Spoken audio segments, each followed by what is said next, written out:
Most men get this completely wrong. They assume what's happening to them is just a normal part of getting older. They accept it, they go quiet about it, and that silence costs them more than they realize. But what if the reason had nothing to do with age at all?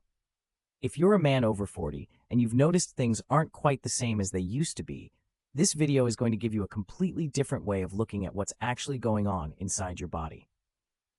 And one simple habit may influence this more than most men realize. Let's talk about something real. You're in a moment that should feel natural. You're with your partner, the setting is right, but something doesn't respond the way it's supposed to. There's a pause, a kind of quiet tension you can feel in the room. And in that silence, something shifts inside you. It's not just physical.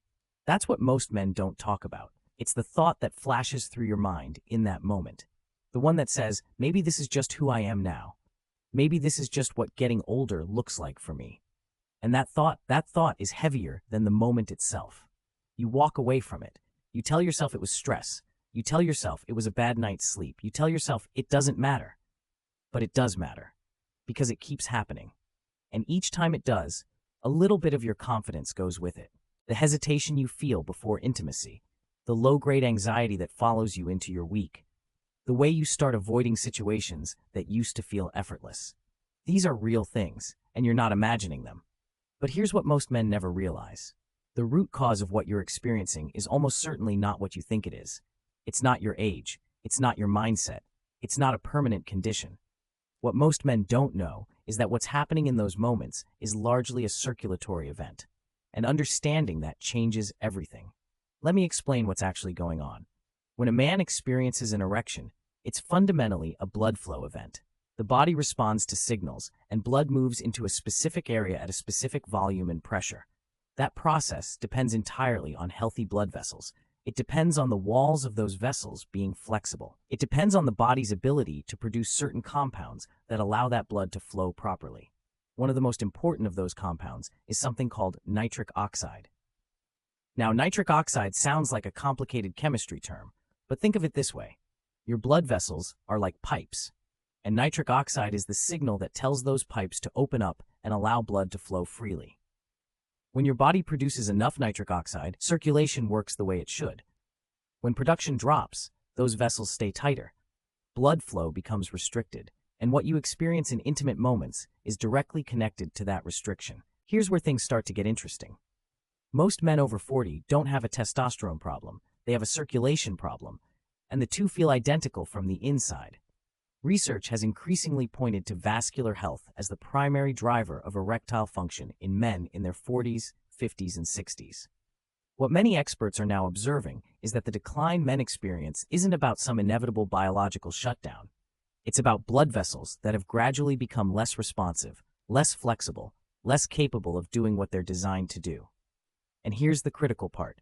This is influenced heavily by lifestyle, by what you eat, by how you move, by how much chronic stress you carry, by the quality of your sleep, by factors that are not fixed, factors that can actually be addressed. But this is the part most men never hear about. The reason your doctor may not have explained this to you isn't negligence. It's that circulatory decline in this context is gradual. It doesn't show up on a standard blood panel in a way that triggers concern. It builds slowly over years. And most men only notice it when they're already well into the pattern. Think about what that means. If this process starts slowly in your mid-40s and you don't understand what's driving it, you spend years treating symptoms instead of the underlying mechanism. You try quick solutions. You feel embarrassed to talk about it. You chalk it up to stress when it happens and try to forget about it when it doesn't. But remember the nitric oxide we mentioned a moment ago. That's the piece that changes the entire picture. Because nitric oxide production isn't fixed. It's not a number your body decided on the day you were born and never adjusted. It's a biological process. And biological processes respond to inputs. What you eat, what compounds you consume, how you treat your vascular system, all of these things influence how much nitric oxide your body can actually produce on any given day. And this is where things become genuinely useful. Researchers have noticed something interesting about certain amino acids and plant-based compounds. Specifically, they've been looking at how these compounds interact with the body's natural ability to synthesize nitric oxide. The first compound worth understanding is L-citrulline. This is an amino acid found naturally in certain foods, most notably watermelon. What makes it remarkable is what happens when it enters the body. It gets converted into another amino acid called l-arginine. And l-arginine is a direct precursor to nitric oxide. Your body uses it as raw material for nitric oxide production. Now here's something interesting. For years, researchers assumed that supplementing with l-arginine directly would be the most efficient approach. But what many studies have observed is that L-citrulline may actually be more effective. The reason is absorption. L-arginine breaks down quickly in the digestive tract. L-citrulline takes a different metabolic pathway and arrives at its destination more intact. What researchers suggest is that this makes L-citrulline a more efficient way to support nitric oxide production in the body. Let that sit for a moment, because if poor nitric oxide production is a primary driver of restricted blood flow, and L-citrulline is a compound that the body uses to produce more of it, then the connection becomes clear, not as a cure, not as a guarantee, but as a meaningful piece of a larger picture. The second compound is l-arginine itself. Even though we've established that L-citrulline may be a more efficient delivery method, l-arginine still plays a direct role. When both are present together, what researchers suggest is a kind of complementary effect. The body has multiple pathways for nitric oxide synthesis, and having both compounds available may support the process more comprehensively. And then there's Panax ginseng. This is one of the most studied herbs in the world. It's been used in traditional medicine for centuries. But more importantly for this conversation, modern researchers have looked at it specifically in the context of male vascular health and circulatory support. What many studies have observed is that Panax ginseng may influence nitric oxide production in vascular tissue directly. It appears to interact with the cell's lining blood vessels in a way that contributes to their flexibility and responsiveness. There's also research suggesting that it may support energy levels and reduce the physiological effects of chronic stress, which, as we'll discuss in a moment, is itself a significant factor in vascular health. But here's something most men completely overlook. Stress is not just a mental experience. Stress is a vascular event. When your body activates its stress response, it releases hormones that cause blood vessels to constrict. That's the mechanism. In the short term, this is adaptive. Your body is designed to do this in response to perceived threats. But in the modern world, that stress response gets triggered constantly. Traffic, work deadlines, financial pressure, relationship tension. And when those stress hormones are chronically elevated, the long-term effect on your blood vessels is significant. Vascular walls become less flexible, blood pressure creeps up, and nitric oxide production gets suppressed. This is why two men can have similar diets, similar exercise habits, similar testosterone levels, and still have very different experiences in terms of circulatory health and intimate performance. The one who carries more chronic stress will almost always have a more compromised vascular environment. And remember that moment we described at the beginning? The silence, the hesitation, the anxiety that follows. That anxiety is itself a stress event, which means the experience of struggling in intimate moments can actually compound the very mechanism that's causing the struggle. It becomes a cycle. And it's one of the reasons this issue tends to get worse over time when it's left unaddressed. Over months, sometimes years. Men who are dealing with this watch their confidence erode in ways that go far beyond intimacy. They become less assertive at work. They withdraw from their partners emotionally. They stop pursuing things they used to enjoy. The physical experience bleeds into the psychological one, and the psychological one feeds back into the physical. This is why understanding the mechanism matters so much. Because when you understand that this is a vascular issue with identifiable, addressable contributors, it stops feeling like a verdict. It stops feeling like something that's just happening to you. And it starts feeling like something you can actually influence. Now, here's where this becomes really important. The question most men should be asking isn't just what supplements can I take? The question is, why is my body not getting what it needs from food alone? And the answer to that is actually straightforward. The modern diet is remarkably poor in the specific compounds that support nitric oxide production.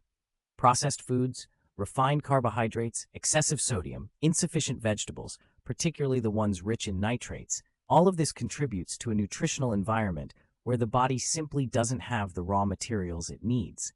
Add to that the fact that as men age, absorption efficiency changes. The gut becomes less effective at extracting nutrients from food, so even men who eat reasonably well may not be absorbing the amounts they think they are. And this is where targeted nutritional support becomes relevant, not as a replacement for a healthy lifestyle, but as a way to fill gaps that are difficult to fill through food alone in the reality of how most men actually live. L-citrulline and l-arginine, at the doses found in some formulations, are not realistic to obtain consistently from diet alone. The amount of watermelon you would need to eat to get a therapeutic dose of L-citrulline, for example, is not practical. This is why concentrated supplemental forms have become a focus of interest for men who want to support their vascular health more systematically. And consistency matters here more than anything. This is not about a single dose producing a dramatic result. What researchers suggest is that the benefits associated with these compounds are cumulative. The body needs consistent input over time to experience meaningful change in how its vascular system functions. Think of it less like a switch and more like a gradual recalibration, which means the most important thing a man can do is to commit to a consistent approach rather than reaching for something only in moments of need. But here's what's also true. Supplements alone will not undo a lifestyle that works against vascular health. Sleep matters. Sleep is when the body repairs vascular tissue. It's when hormones that support healthy circulation are released. Men who consistently sleep less than 6 hours show measurably higher rates of vascular dysfunction. If you're sacrificing sleep, no supplement regimen will fully compensate for that. Movement matters too. Not extreme exercise, simply regular movement that keeps blood circulating and supports vascular flexibility. Even 30 minutes of moderate walking 5 days a week has been associated with meaningful improvements in endothelial function, which is the function of those cells lining your blood vessels that produce nitric oxide. And alcohol consumption is worth examining honestly. Moderate occasional alcohol may not be a significant factor, but regular heavy drinking suppresses nitric oxide production, damages vascular walls, and disrupts the hormonal environment. For men who are genuinely trying to address circulatory health, this is a variable that can't be ignored. Now, all of this comes together into something that should feel, if not immediately actionable, at least clarifying. You are not at the mercy of your age. You are not experiencing something that is simply the inevitable outcome of being a man over 40. What you are experiencing is a reflection of your vascular environment. And your vascular environment is influenced by inputs that can be changed. That is not a small thing. That is actually significant. Because most men who come to understand this shift the way they think about their health in a fundamental way. They stop chasing quick solutions. They stop looking for something that works tonight and then disappears. And they start thinking in terms of building and maintaining a circulatory foundation that supports them consistently. The confidence that comes from that shift is different from the confidence that comes from a temporary solution. It's quieter, more internal. It's the kind of confidence that doesn't depend on a perfect outcome in a single moment. Because you know you're taking care of the system underneath. And this changes everything. For men who want to explore a natural way to support this process, there's a resource available in the description below. It's not a drug, it's not a prescription, it's a supplement formulation designed around exactly the mechanism we've discussed in this video. Take a look when you're ready.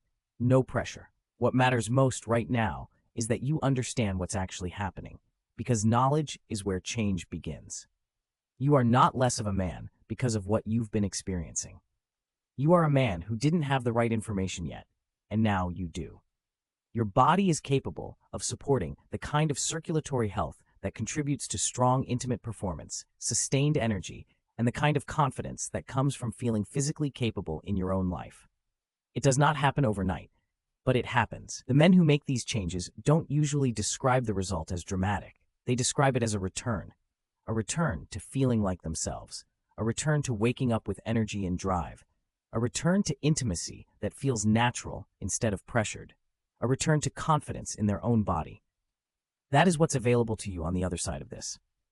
Take care of your vascular health, take care of your sleep, take care of your stress, give your body the compounds it needs to do its job, and do it consistently, because you're not done, not even close. If you found this helpful and this video gave you a new perspective on your health, subscribe for daily content on men's vitality after 40. Drop a comment below. What's the one change you're going to make first? And if you know a man who needs to hear this, share this video with him.